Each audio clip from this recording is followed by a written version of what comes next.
Hi hello this is Giri teaching 10th mathematics Telugu medium 3వ అధ్యాయం బహుపదులు. ఈ చాప్టర్ నుండి అభ్యాసం 3.4 నుండి సమస్యలు సాధనలను ఈ వీడియోలో చూద్దాం. ముందుగా బహుపదులు అభ్యాసం 3.4. దీని నుండి మొదటి ప్రశ్న చూడండి. క్రింది వాటిలో బహుపది pxను బహుపది qx చే భాగించి భాగఫలము మరియు శేషము కనుగొనండి. మళ్ళీ చదువుతున్నాను. క్రింది వాటిలో బహుపది pxను బహుపది qx చే భాగించి భాగఫలము మరియు శేషము కనుగొనండి. ఒక బహుపదిని ఇంకొక బహుపది చేత భాగించాలి. First bit px is equal to x³ minus 3x² plus 5x minus 3. gx is equal to x² minus 2. అలాగే ఇందులో మూడో bit px is equal to x⁴ minus 5x plus 6. అదేవిధంగా gx is equal to 2 minus x². ఈ రెండు బిట్లలోనూ కూడా px అనే బహుపదిని gx అనే బహుపది చేత భాగించాలి. చూడండి సార్, సాధన చూద్దాం. దత్తాంశంలో మనకి px ఇవ్వబడింది, అలాగే gx కూడా ఇవ్వబడింది. ఆ ఇవ్వబడిన విలువల్ని ముందుగా రాద్దాం. దత్తాంశం నుండి బహుపది px is equal to x³ minus 3x² plus 5x minus 3. అలాగే బహుపది gx is equal to x² minus 2. ఇప్పుడు చూడండి, భాగహారం చేయాలి. భాగహారం చేయాలంటే ఇదివరకు మన పద్ధతిలోనే x³ minus 3x² plus 5x minus 3ని రాసుకుని ఇటువైపు x² minus 2 రాద్దాం. ఇది x² minus 2. ఇప్పుడు x² minus 2 చే ఈ మొత్తం బహుపదిని భాగించాలి. ఇక్కడ మనం ఈ x³ minus 3x² plus 5x minus 3ని x² minus 2 చేత భాగించాలి. ఇప్పుడు దేన్నైతే భాగిస్తున్నామో అంటే ఈ px అంటే ఈ బహుపది x³ minus 3x² plus 5x minus 3ని విభాజ్యము అంటారు. దీన్ని ఏమంటారండి? విభాజ్యము. అలాగే దేని చేత అయితే భాగిస్తున్నామో ఈ x² minus 2ని విభాజకము అంటారు. అలాగే దీన్ని భాగించగా వచ్చే విలువని దీన్ని ఏమంటారంటే భాగఫలము అంటారు. అలాగే చివరిలో శేషం ఏమైనా మిగిలితే భాగించగా చివరిలో మిగిలిన విలువని శేషం అని అంటాం. ఇప్పుడు మనం ఇక్కడ ఒక విభాజ్యం ఇవ్వబడింది. ఈ విభాజ్యాన్ని విభాజకం చేత భాగించాలి. చూడండి, ఇలాగ భాగించవలసి వచ్చినప్పుడు ఈ విభాజ్యంలో ఉండే మొదటి పదాన్ని విభాజ్యంలో ఉండే మొదటి పదం అంటే x³ విభాజకంలో ఉండే మొదటి పదంతో భాగించాలి. x³ x² చే భాగించండి. x³ by x². x³ x² x సార్లు పోతుంది. అంటే భాగఫలంలో ముందుగా x రాయండి. x రాసిన తర్వాత ఈ x తోటి విభాజకంలో ఎన్నైతే పదాలు ఉన్నాయో ఆ పదాలన్నిటినీ xతో గుణించి ఇక్కడ రాయాలి. అంటే x into x². x into x² ఎంత? Very good, x³. అలాగే -2 ఇంటూ x మైనస్ 2x. ఇక్కడ x³ పదం కింద x³ పదాన్ని, x పదం కింద x పదాన్ని రాయండి. మధ్యలో x² పదం లేదు కాబట్టి అక్కడ ప్రదేశాన్ని ఖాళీగా వదిలేసాం, లేదా అక్కడ 0x² అని రాసుకున్నా పర్వాలేదు. ఇలాగా ఈ విభాజకం x² minus 2ని ఈ xతో గుణించగా మనకేమొచ్చింది? x³ minus 2x వచ్చింది. ఇప్పుడు దీని నుంచి దీన్ని తీసివేయండి. తీసివేస్తే plus x³ minus x³. x³ x³ పోతే 0 వస్తుంది. ఈ -3x² ఉంది, ఇక్కడ ఏం లేదు కాబట్టి ఇక్కడ -3x² అని రాసుకోవచ్చు. అలాగే ఇది 5x, దీనికి గుర్తు మారిస్తే +2x, 5x plus 2x 7x అయింది. అలాగే -3 అని కూడా రాసుకున్నాం. ఇప్పుడు కొత్తగా వచ్చిన విభాజ్యం ఇది. ఈ కొత్తగా వచ్చిన విభాజ్యాన్ని ఈ x² minus 2 తోటి భాగించాలి. అంటే మళ్ళీ ఇదివరకు ప్రాసెస్లోనే ఈ విభాజ్యంలో ఉండే మొదటి పదాన్ని విభాజకంలో ఉండే మొదటి పదం చేత భాగించండి. అంటే -3x² x²తో భాగించండి. భాగిస్తే x² క్యాన్సిల్ అయిపోయాయి. మనకి ఇంకేం మిగిలింది? ఇక్కడ -3 మిగిలింది. ఇప్పుడు ఈ -3ని భాగఫలంలో రాయండి. భాగఫలంలో రాసిన తర్వాత ఈ -3 తోటి మొత్తం విభాజకంలో ఎన్ని పదాలు అయితే ఉన్నాయో అన్ని పదాలని -3 తోటి గుణించి ఆ వచ్చిన విలువని ఇక్కడ రాసుకోవాలి. అంటే -3 × x² -3x², అలాగే -3 × -2 -× +3 6. ఇప్పుడు మళ్ళీ తీసివేయండి. తీసివేస్తే ఇక్కడ గుర్తు మారుతుంది. ఇది +3x² -3x² క్యాన్సిల్ అయిపోతాయి. క్యాన్సిల్ అయిపోయి ఇంక ఇక్కడ ఏం మిగిలింది? 7x మిగిలింది. అలాగే -3 ఈ +r కూడా -r అవుతుంది కాబట్టి -3 -6 -9. ఇప్పుడు ఇక్కడ కొత్తగా వచ్చిన విభాజ్యం ఇది. అయితే దీని యొక్క పరిమాణం ఎంత? 7x - 9 కాబట్టి దీని యొక్క పరిమాణము 1. దీని యొక్క పరిమాణము మనకిచ్చిన విభాజకం యొక్క పరిమాణం కన్నా తక్కువగా ఉంది కాబట్టి ఇంక మనం అంతకన్నా భాగహారాన్ని ముందుకు తీసుకెళ్ళలేము. అంటే భాగహారం ఇక్కడతో పూర్తయిపోయింది. ఎప్పుడైతే భాగహారం పూర్తయిపోయిందో ఇప్పుడు ఇక్కడ చూడండి భాగఫలము మనం ఏం అడిగారు? అక్కడ భాగఫలం కనుక్కోమన్నారు, అలాగే శేషము కనుక్కోమన్నారు. ఇప్పుడు భాగఫలం ఎంతని తెలిసింది మనకి? భాగఫలం x - 3. అలాగే శేషం ఎంతని తెలిసింది? శేషం అంటే చివరిలో మిగిలినది 7x - 9 శేషం అవుతుంది. అందుకని కావున భాగఫలము x - 3 అలాగే శేషము 7x - 9 అని మనం రాసాము. ఈ విధంగా ఫస్ట్ బిట్ ఆన్సర్ చేసాం. అలాగే రెండో బిట్ కూడా ఆన్సర్ చేద్దాం. అప్పుడు పూర్తిగా మీకు ఈ కాన్సెప్ట్ అన్నది అర్థమవుతుంది. ఇప్పుడు చూడండి మూడో బిట్ ఆన్సర్ చేద్దాం. మళ్ళీ అదే ప్రశ్న ఇంకొకసారి రాసాం. ఇక్కడ క్రింది వాటిలో బహుపది pxను బహుపది qxచే భాగించి భాగఫలము మరియు శేషము కనుగొనండి. ఇచ్చిన మనకి first bit px = x³ - 3x² + 5x - 3 gx = x² - 2. అదేవిధంగా మూడో bit px = x⁴ - 5x + 6 gx = 2 - x². ఈ రెండు బిట్లని మనకు ఆన్సర్ చేయమన్నారు. ఆల్రెడీ మనం మొదటి బిట్ ఆన్సర్ చేస్తున్నాం. ఇప్పుడు మూడవది ఆన్సర్ చేద్దాం. అయితే మూడో బిట్ ఆన్సర్ చేయడానికి మనకి ఇచ్చిన px విలువని gx విలువని ముందుగా మనం రాసుకుందాం. సాధన దత్తాంశం నుండి px = x⁴ - 5x + 6 అలాగే gx = 2 - x². సాధారణంగా ఏ బహుపదినైనా రాసేటప్పుడు దాని యొక్క పదాలని ఏ విధంగా రాయాలంటే ఆ పదం యొక్క ఘాతాంకము తగ్గుతూ పోవాలి. అంటే అది ఏ క్రమంలో ఉండాలి? అది అవరోహణ క్రమంలో ఉండాలి. ఇది బాగానే ఉంది, కరెక్ట్గానే ఉంది. అలాగే ఇక్కడ కూడా px gx కూడా సరైన విధంగానే ఉన్నాయి. కానీ ఇక్కడికి వచ్చేసరికి gx వచ్చేసరికి 2 - x² పదాన్ని తర్వాత రాసి స్థిర పదాన్ని ముందు రాశారు. అందుకని ఈ సమస్య మనం పోవడం కోసం మనం ఏం చేద్దామంటే ఈ x² పదాన్ని ముందు రాద్దాం.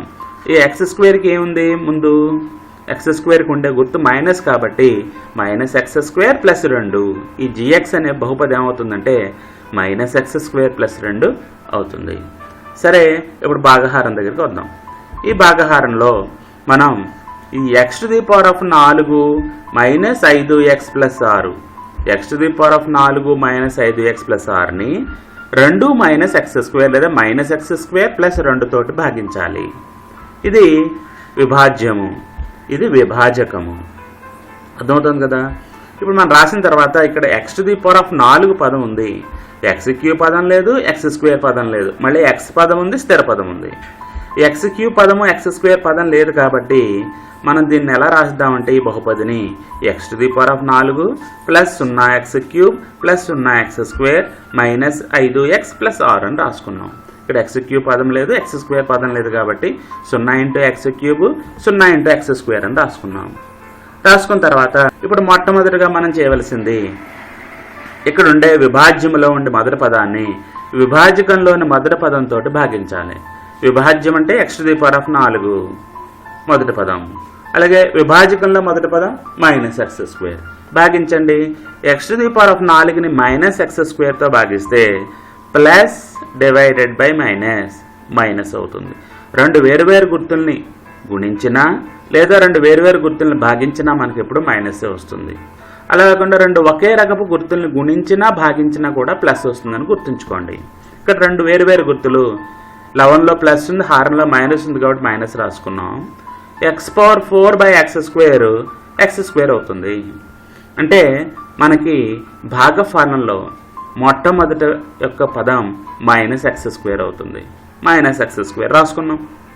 ఈ -x² రాసుకున్న తర్వాత ఈ విభాజకంలో ఉండే మొత్తం పదాలన్నిటినీ కూడా -x²తో గుణించాలి.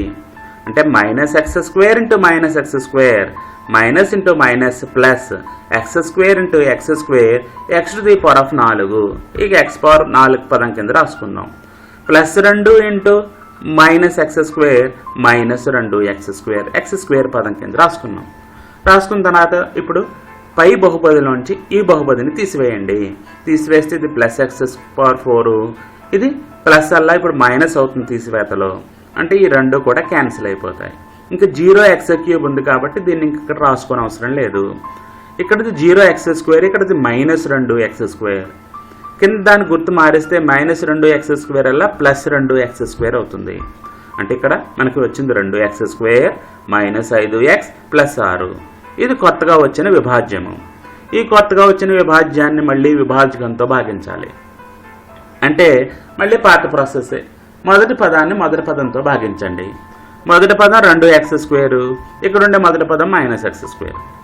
2x²/x². ఇక్కడ ప్లస్ ఉంది, ఇది మైనస్ ఉంది, మళ్ళీ మైనస్ అవుతుంది. x² ఒకసారి పోతుంది కాబట్టి ఇంక ఇక్కడ 2 మిగిలింది. అంటే మనం భాగఫలంలో ఉండే తర్వాతి పదం విలువ -2, భాగఫలంలో -2 అని రాసేసుకున్నాం. రాసుకున్న తర్వాత ఈ విభాజకంలో ఉండే అన్ని పదాలని కూడా ఇప్పుడు -2 తోటి గుణించండి.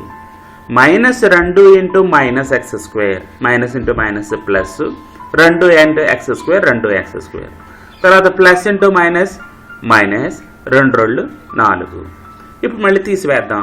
తీసివేయాలంటే కింద గుర్తులు మారుతాయి కదా. +2x², -2x² క్యాన్సిల్ అయిపోయాయి. ఇక్కడ ఏం మిగలలేదు. ఇది -5x వచ్చింది. ఇది +6, -4 కూడా +4 అవుతుంది. 6 + 4 10 అయింది. ఇప్పుడు చూస్తే ఇప్పుడు కొత్తగా వచ్చిన విభాజ్యం ఇది. దీని యొక్క పరిమాణం 1, అదే విభాజకం యొక్క పరిమాణం 2 కాబట్టి ఇంకెంతకన్నా మనం భాగహారాన్ని చేయలేము. అందుకని భాగహారం ఇక్కడితో పూర్తయిపోయింది. ఎప్పుడైతే భాగహారం పూర్తయిందో ఇప్పుడు ఇది శేషం అవుతుంది. శేషం -5x + 10. అలాగే భాగఫలం -x² -2 అవుతుంది. కావున భాగఫలము = -x² -2, అలాగే శేషం -5x + 10. ఈ విధంగా ఒక బహుపదిని ఇంకొక బహుపది చేత భాగహారం మనం చేసుకోవచ్చు. ఇప్పుడు చూడండి రెండవ ప్రశ్న. ఈ క్రింది వాటిలో మొదటి బహుపది రెండవ బహుపదికి కారణాంకము అగునో కాదో భాగహారము ద్వారా తనిఖీ చేయండి. First bit t² - 3, 2t⁴ + 4 + 3t³ - 2t² - 9t - 12. ప్రశ్న మళ్ళీ చదువుతున్నాను. ఈ క్రింది వాటిలో మొదటి బహుపది రెండవ బహుపదికి కారణాంకము అగునో కాదో భాగహారము ద్వారా తనిఖీ చేయండి. ఇక్కడ ఇచ్చిన ఫస్ట్ బిట్ t² - 3, అలాగే ఇంకొక బహుపది 2t⁴ + 4 + 3t³ - 2t² - 9t - 12. ఇప్పుడు ఇక్కడ మనం చేయవలసింది ఏంటంటే ఇక్కడ 2 బహుపదులు ఇవ్వబడ్డాయి. ఇదొక బహుపది, ఇదొక బహుపది. మనం ఏం కనుక్కోవాలి? మొదటి బహుపది రెండవ దానికి కారణాంకము అవుతుందా కాదా అని అడుగుతున్నారు. అసలు కారణాంకం అంటే ఏంటో ముందుగా మీరు తెలుసుకోండి. కారణాంకం అంటే ఏంటి? కారణాంకం అంటే గుర్తొచ్చిందా? ఏదైనా ఒక సంఖ్యని భాగించగలిగే సంఖ్యలన్నీ కూడా మొదటి సంఖ్యకి కారణాంకాలు అవుతాయి. ఉదాహరణకి 6 అనే ఒక సంఖ్యను తీసుకున్నాం అనుకోండి. 6ని 1 భాగించగలదు శేషం లేకుండా, 6ని 2 భాగించగలదు, 6ని 3 భాగించగలదు, 6ని 6 భాగించగలదు. శేషము లేకుండా ఇవన్నీ భాగించగలుగుతాయి. కాబట్టి ఈ 1, 2, 3, 6ని 6 యొక్క కారణాంకాలు అంటారు. ఏదైనా ఒక సంఖ్యని నిశ్శేషంగా అంటే శేషము లేకుండా భాగించగలిగే సంఖ్యలన్నీ కూడా కారణాంకాలు అవుతాయి. అంటే మనం ఇక్కడ కనుక్కోవాల్సింది ఈ బహుపదికి ఇది కారణాంకం అవుతుందా కాదా అంటే ఇప్పుడు మనం ఏం చేద్దాం, ఇచ్చిన రెండవ బహుపదిని మొదటి బహుపది చేత భాగిద్దాం. అదే కదా భాగహారం ద్వారా కదా తనిఖీ చేయమన్నాడు. అందుకని మనకిచ్చిన ఈ రెండవ బహుపదిని మొదటి బహుపది చేత భాగిద్దాం. భాగించగా శేషం 0 వచ్చిందనుకోండి, అప్పుడు దీనికి ఇది కారణాంకం అవుతుంది. శేషం 0 రాలేదనుకోండి, అప్పుడు దానికి కారణాంకము కాదు. సరే, ఇప్పుడు సాధన చూడండి. మనకి దత్తాంశం నుండి ఇవ్వబడిన రెండు బహుపదులు ఇక్కడ రాసుకున్నాం. ఒక బహుపది t² - 3, రెండవ బహుపది 2t⁴ plus 3t³ minus 2t² minus 9t minus 12 రాసుకున్న తర్వాత ఇప్పుడు ఈ రెండవ బహుపదిని మొదటి బహుపది చేత భాగించాలి. అంటే రెండవ బహుపది రాసుకోండి. 2t⁴ plus 3t³ minus 2t² minus 9t minus 12 ఇదంతా కూడా విభాజ్యం అవుతుంది. విభాజ్యకం ఏంటి? దీన్ని దేంతో భాగించాలి? t² - 3తో భాగించగలరు కాబట్టి ఇది ఏమవుతుంది? ఇది విభాజకం అవుతుంది. ఇప్పుడు దీని భాగహారం అన్నప్పుడు మళ్ళీ విభాజ్యంలో ఉండే మొదటి పదాన్ని విభాజకంలో ఉండే మొదటి పదంతో భాగించండి. ఇది విభాజ్యము, ఇది విభాజకము. అంటే 2t⁴ t²తో భాగిద్దాం. 2t⁴ t²తో భాగిస్తే 2 మిగిలింది. t⁴లో t² సార్లు పోతుంది, అంటే 2t². భాగఫలంలో ఈ 2t² ముందుగా రాసుకుందాం. భాగఫలంలో 2t² రాసిన తర్వాత ఈ భాగఫలంలో రాసిన 2t² తోటి విభాజకంలో ఉండే పదాలన్నింటినీ గుణిస్తూ ఇక్కడ రాసుకోవాలి. అంటే 2t² × t², 2t⁴. తర్వాత 2t² × -3 మైనస్ 2 3 6t². t² పదం కింద t² పదాన్ని, t⁴ పదం కింద t⁴ పదాన్ని రాసాం. ఇప్పుడు తీసివేయండి. తీసివేస్తే ఇది ప్లస్, ఇది మైనస్ కాబట్టి క్యాన్సిల్ అయిపోతాయి. ఇక్కడ 3t³ మిగులుతుంది. 3t³ తర్వాత ఇది మైనస్ అలా ప్లస్ అవుతుంది కాబట్టి మైనస్ 2t² ప్లస్ 6t² అంటే ప్లస్ 4t². ఈ మైనస్ 9t మైనస్ 12ని కూడా రాసుకున్నాం. రాసుకున్న తర్వాత ఇది కొత్తగా వచ్చిన విభాజ్యము. ఈ కొత్తగా వచ్చిన విభాజ్యాన్ని విభాజకంతో భాగించాలి కాబట్టి మళ్ళీ మొదటి పదాన్ని మొదటి పదంతో భాగించండి. అంటే 3t³ t² తోటి భాగించాలి. 3t³ t² భాగిస్తే 3 ఉంది. t³ t² అంటే t మిగులుతుంది 3t. ఇప్పుడు ఈ 3tని తీసుకుని వెళ్ళి భాగఫలంలో రాయండి. అర్థమవుతుంది కదా? ఈ 3tని తీసుకుని వెళ్ళి భాగఫలంలో రాసాం. భాగఫలంలో రాసిన తర్వాత ఈ 3t తోటి విభాజకంలో ఉండే పదాలు రెండింటిని గుణించండి. 3t × t² ఇక్కడ రాయండి. 3t³ అలాగే 3t × -3 minus into plus minus 3 3 9t. t పదం కింద t పదాన్ని రాసాం, t³ పదం కింద t³ పదం రాసాం. రాసిన తర్వాత ఇప్పుడు తీసివేయండి. తీసివేస్తే ఇది -3t³ అవుతుంది. ఈ రెండు క్యాన్సిల్ అయిపోతాయి. 4t². ఇది ఏమైంది? -9t అలా +9 అవుతుంది. ఈ రెండు క్యాన్సిల్ అయిపోయాయి. -12 మనకేం మిగిలే? 4t² - 12. ఇది కొత్తగా వచ్చిన విభాజ్యము. ఈ కొత్తగా వచ్చిన విభాజ్యంలో మొదటి పదం 4t². ఈ 4t²ని విభాజకంలో ఉండే మొదటి పదంతో భాగిస్తే 4t²/t². t² క్యాన్సిల్ అయిపోయి 4 మిగిలింది. ఈ 4ని తీసుకెళ్లి భాగఫలంలో రాసి ఈ 4 తోటి విభాజకంలో ఉండే పదాలు రెండింటిని గుణిద్దాం. 4 × t², 4t² ఇక్కడ రాయండి. 4t². 4 × -3, 4 × -3 అంటే -12. ఇప్పుడు తీసివేయండి. తీసివేస్తే 0 వచ్చింది. శేషం ఎంత వచ్చింది? శేషము 0 వచ్చింది. అంటే ఈ రెండవ బహుపది మొదటి బహుపది చేత నిశ్శేషంగా భాగించబడింది. శేషం మిగలకుండా భాగించబడింది, లేదా శేషం 0 వచ్చింది. కాబట్టి మనం ఏమనుకున్నాం ఇందాక, నిశ్శేషంగా భాగించబడే సంఖ్యలన్నీ కూడా మొదటి సంఖ్యకి కారణాంకాలు అవుతాయని మనం అనుకున్నాం. కాబట్టి ఇప్పుడు శేషము 0 కావున బహుపది t³ - 3 అనేది బహుపది 2t⁴ plus 3t³ minus 2t² minus 9t minus 12కి కారణాంకము అవుతుంది. ఇది రెండవ ప్రశ్న. ఇప్పుడు భాగహారం అన్నది మీకు అందరికీ బాగా అర్థమైందా? ఒక బహుపదిని రెండవ బహుపదితో ఏ విధంగా భాగించాలో పూర్తిగా అర్థమైంది కదా? ఇప్పుడు మూడవ ప్రశ్న. రెండు శూన్యములు, సున్నాలు కాదు శూన్యములను చదువుకోండి. రెండు శూన్యములు √5/3 మరియు -√5/3 అయిన 3x⁴ plus 6x³ -2x² -10x -5 యొక్క అన్ని శూన్యములను కనుగొనండి. మళ్ళీ ఒకసారి చెప్తాను, ఇది సున్నాలు కాదు శూన్యములను చదువుకోండి. రెండు శూన్యములు, దేనికి రెండు శూన్యములు? ఈ బహుపది యొక్క రెండు శూన్యములు √5/3 మరియు -√5/3 అయిన ఈ బహుపది యొక్క అన్ని శూన్యములను కనుక్కోండి.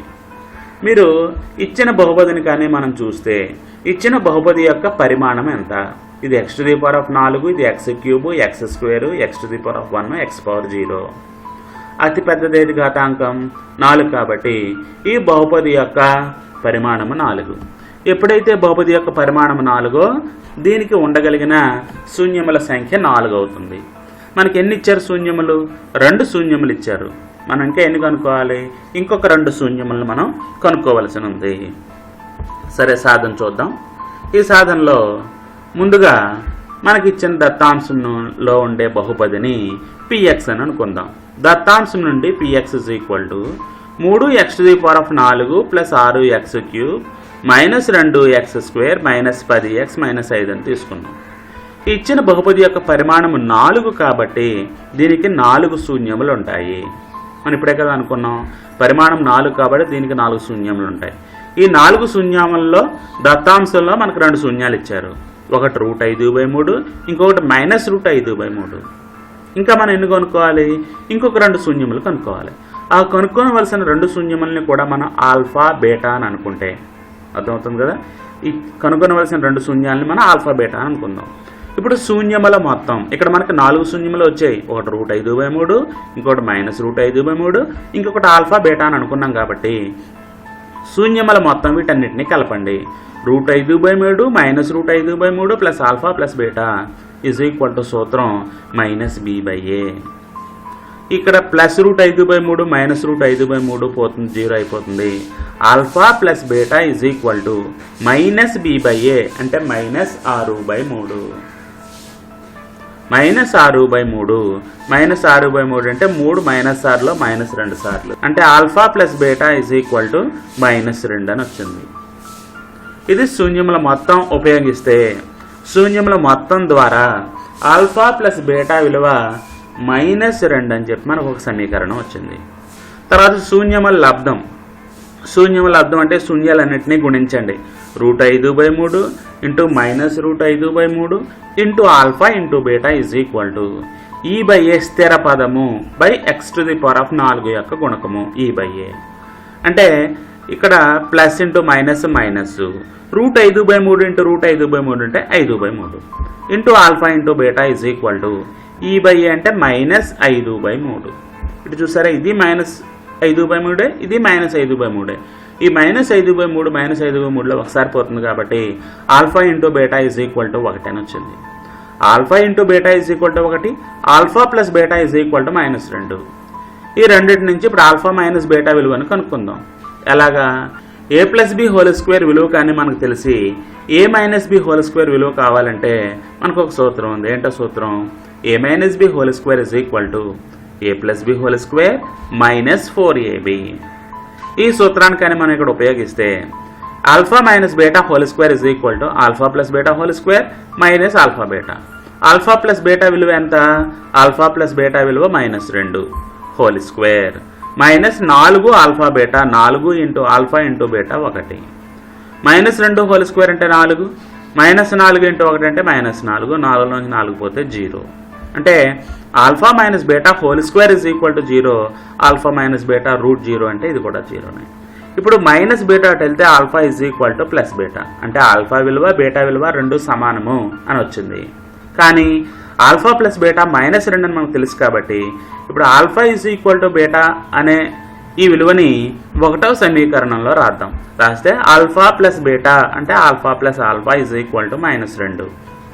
ఆల్ఫాకి ఆల్ఫా కలిపితే 2 ఆల్ఫా -2, ఆల్ఫా -2/2. ఈ 2 ఒకసారి భాగిస్తుంది అంటే ఆల్ఫా -1. కానీ ఆల్ఫా బీటా కాబట్టి ఆల్ఫా విలువ -1, బీటా విలువ కూడా -1 అవుతుంది. కావున బహుపది యొక్క 4 శూన్యములు ఆల్ఫా విలువ -1, బీటా విలువ -1, ఇంకొక 2 శూన్యములు మనకి ఇవ్వబడ్డాయి. ఒకటి √5/3, ఇంకొకటి -√5/3. ఈ విధంగా ఈ బహుపది యొక్క 4 శూన్యములు కూడా కనుగొనబడ్డాయి. ఇప్పుడు 4వ ప్రశ్న చూద్దాం. ఈ 4వ ప్రశ్న ఏంటంటే భాగహార నియమాన్ని తృప్తిపరిచే px, gx, qx మరియు rx అనే బహుపదులకు ఉదాహరణలు ఇవ్వండి. మరియు ఇంకా ఇక్కడ ఏమని ఇవ్వబడిందంటే మొదటి బిట్ px పరిమాణము = qx పరిమాణము కావాలి. రెండో బిట్ qx పరిమాణము = rx పరిమాణము కావాలి. అలాగే మూడో బిట్ rx పరిమాణం = 0 కావాలి. మళ్ళీ ప్రశ్న చదువుతున్నాను. భాగహార నియమాన్ని తృప్తిపరిచే px, gx, qx మరియు rx అనే బహుపదులకు ఉదాహరణలు ఇవ్వండి. మరియు px పరిమాణము = qx పరిమాణము, అలాగే రెండో బిట్ qx పరిమాణం = rx పరిమాణం కావాలి. అలాగే మూడో బిట్ rx పరిమాణం = 0 కావాలి. వీటిని తృప్తిపరుస్తూ మనం px, gx, qx, rx అనే బహుపదుల్ని ఉదాహరణలుగా మనం ఇవ్వాలి. ఈ ఉదాహరణలుగా బహుపదులను ఇవ్వడానికి ముందుగా మనం భాగహార నియమాన్ని ఒకసారి గుర్తు తెచ్చుకోండి. ఈ భాగహార నియమం ఏమని చెప్తుంది మనం ఇప్పుడే తెలుసుకుందాం. ఉదాహరణకి 7 అనే సంఖ్యని 2 చేత భాగిస్తున్నారు అనుకోండి. 7 అనే సంఖ్యని 2 చేత భాగిస్తూ ఉంటే 7లో 2 3 సార్లు పోతుంది, శేషం 1 వస్తుంది. అంటే అక్కడ 7ని భాగిస్తున్నాం కాబట్టి 7 అనేది విభాజ్యం అవుతుంది. 2 చేత భాగిస్తున్నాం కాబట్టి 2 అనేది విభాజకం అవుతుంది. భాగఫలం 3 వచ్చింది, శేషం 1 వచ్చింది. అంటే 7ని ఎలా రాయొచ్చు? 7 = 2 3 6 + 1గా రాయొచ్చు కదా. 7 = 2 × 3 + 1 అని రాయొచ్చు. అదే భాగహార నియమం అనమాట. అంటే భాగహార నియమం ఏమని చెప్తుందంటే విభాజ్యము = విభాజకము × భాగఫలము + శేషము. ఇక్కడ విభాజ్యాన్ని px అని, విభాజకాన్ని gx అని, భాగఫలాన్ని qx అని, శేషాన్ని rx అని అంటారు. ఇప్పుడు చూడండి, ఫస్ట్ బిట్ని ఆన్సర్ చేద్దాం. ఫస్ట్ బిట్ని ఆన్సర్ చేయడం అంటే మనం px, gx, qx, rx అనే బహుపదులకు ఉదాహరణలు ఇవ్వాలి. అంటే 4 బహుపదులను తయారు చేయాలి. ఆ 4 బహుపదులు తయారు చేసేటప్పుడు ఆ 4 బహుపదులు ఎలా ఉండాలంటే px పరిమాణము, qx పరిమాణము సమానంగా ఉండాలి. px అంటే విభాజ్యం యొక్క పరిమాణము, qx అంటే భాగఫలం యొక్క పరిమాణము 2 సమానంగా ఉండాలి. చూడండి, ఇక్కడ మనకి ఏమని తెలుసు? x + 2ని x + 1 + 1 సింపుల్గానే రాసుకుందాం. ఉదాహరణ x + 2 = x + 1 + 1 అని మనకు తెలుసు కాబట్టి ఈ x + 2ని x + 1 × 1 + 1 అని రాసుకున్నాం. అర్థమవుతుందా? ఇక్కడ x + 1 × 1 1 తోటి ఏ సంఖ్యను గుణించినా మళ్ళీ అదే మనకు వస్తుంది, అదే విలువ వస్తుంది. అంటే 1 × x + 1 x + 1. ఈ x + 1కు 1 కలిపితే x + 2 అయింది. అంటే ఇప్పుడు చూడండి, x + 2 = x + 1 × 1 + 1 అనేది ఈ మొత్తం ఈ రూపంలో కనిపిస్తోంది. అంతే కదా. px = qx × gx + rx. ఈ రూపంలో x + 2 = x + 1 × 1 + 1 అనేది ఈ రూపంలో కనిపిస్తోంది. ఈ రూపంలో కనిపిస్తోంది కాబట్టి ఇప్పుడు p(x) యొక్క విలువ x + 2, q(x) యొక్క విలువ x + 1, g(x) యొక్క విలువ 1, r(x) యొక్క విలువ 1. అంటే px = x + 2, q(x) = x + 1, g(x) = 1, r(x) = 1. ఇప్పుడు చూడండి, px యొక్క పరిమాణము, qx యొక్క పరిమాణము సమానంగా ఉన్నాయా? px యొక్క పరిమాణం ఎంత? x⁻1 + 2 కాబట్టి దీని యొక్క పరిమాణం 1. అలాగే qx యొక్క పరిమాణం ఎంత? ఇది కూడా x + 1 అంటే x⁻1 + 1 కాబట్టి దీని యొక్క పరిమాణం కూడా 1. అంటే px పరిమాణము, qx పరిమాణము సమానంగా ఉన్నాయి. మిగిలిన పరిమాణాలతో మనకు సంబంధం లేదు. మనం 4 బహుపదుల్ని ఇవ్వాలి. 4 బహుపదులు ఇచ్చాం. ఈ 4 బహుపదులు ఎలాగ ఇవ్వాలంటే px యొక్క పరిమాణము, qx పరిమాణము సమానం అయ్యేటట్టుగా 4 బహుపదులు ఇమ్మన్నారు. అలాగా 4 బహుపదుల్ని మనం ఉదాహరణగా ఇచ్చేసాం. ఇప్పుడు రెండో బిట్ చూద్దాం. రెండో బిట్లో qx పరిమాణము rx పరిమాణానికి సమానం కావాలి. qx అంటే విభాజకము, rx అంటే శేషము. ఈ రెండింటి యొక్క పరిమాణాలు సమానము కావాలి. అదే క్వశ్చన్ రాసుకున్నాం, పిఎక్స్ పరిమాణం ఈజ్ ఈక్వల్ టు ఆర్ఎక్స్ పరిమాణం. ఇప్పుడు ఉదాహరణ తీసుకుందాం. ఇప్పుడు ఉదాహరణకి 2x + 2 is equal to x + 1 + x + 1. ఎక్స్కి ఎక్స్ కలిపితే 2x, 1కి 1 కలిపితే 2. అంటే 2x + 2ని x + 1 + x + 1గా రాసుకున్నాం. అంటే ఈ 2x + 2 ఈజ్ ఈక్వల్ టు ఈ x + 1 × 1 + x + 1. ఇప్పుడు చూడండి, 1 × x + 1 x + 1. ఈ x + 1కి x + 1 కలిపితే 2x + 2 అయింది. అర్థమైంది కదా. అంటే ఇప్పుడు ఈ 2x + 2ని మనం ఎలా రాసాం, x + 1 × 1 + x + 1 అని రాసాం. ఇప్పుడు ఈ మొత్తం సమీకరణం భాగాహార నియమం రూపంలో ఉంది. అందుకని px విలువ 2x + 2, qx విలువ x + 1, gx విలువ 1, rx విలువ x + 1. కావున px = 2x + 2, qx = x + 1, gx = 1 మరియు rx = x + 1. ఇప్పుడు మన కండిషన్ ఏంటి, qx పరిమాణము rx పరిమాణం సమానం ఉండాలి. qx పరిమాణం x + 1 యొక్క పరిమాణము x⁻1 + 1 కాబట్టి దీని యొక్క పరిమాణం 1. అలాగే rx కూడా x + 1 కాబట్టి x⁻1 + 1 కాబట్టి దీని పరిమాణం కూడా 1. అంటే qx యొక్క పరిమాణము rx అనే బహుపది యొక్క పరిమాణము 2 పరిమాణాలు సమానంగా ఉన్నాయి. అలా సమానంగా ఉండేటట్లుగా మనం 4 బహుపదులకి ఉదాహరణలు ఇచ్చాం. ఇప్పుడు ఇందులో 3వ బిట్ చూడండి. 3వ బిట్ rx యొక్క పరిమాణం 0 కావాలి. అంటే శాశ్వతం యొక్క పరిమాణం 0 కావాలి. rx యొక్క పరిమాణం 0 కావడానికి ఉదాహరణ మనం ఏమని తీసుకుందామంటే x + 1 = x + 1 + 0. అంటే x + 1 = x + 1 × 1 + 0. ఇలా సింపుల్గానే తీసుకున్నాం మన ఉదాహరణలన్నీ కూడా. x + 1 = x + 1 × 1 + 0. ఇది మొత్తం మళ్ళీ భాగాహార నియమం రూపంలో ఉంది కాబట్టి px = x + 1, px = x + 1, qx = x + 1, gx = 1 and rx = 0. ఈ విధంగా మనం 4 బహుపదులు తీసుకుంటే ఈ 4 బహుపదులు కూడా మనకి ఇచ్చిన 3వ కండిషన్ని తృప్తిపరిచే విధంగా 4 బహుపదుల్ని మనం ఉదాహరణగా తీసుకున్నాం. దీంతో అభ్యాసం 3.4 నుంచి సమస్యలన్నీ కూడా సాధించడం జరిగింది. ఈ 3వ అధ్యాయం బహుపదుల యొక్క పరిచయం, అభ్యాసం 3.1, 3.2, 3.3 అలాగే 3.4 యొక్క అన్ని సమస్యలు వాటి సాధనల్ని వీడియోల రూపంలో చేయడం జరిగింది. ఆ లింకులన్నీ కూడా డిస్క్రిప్షన్లో ఇవ్వబడ్డాయి. ఆ లింక్ని క్లిక్ చేయడం ద్వారా వాటిని మళ్ళీ మీరు ఒకసారి రివైజ్ చేసుకోవచ్చు. Thank you అనండా.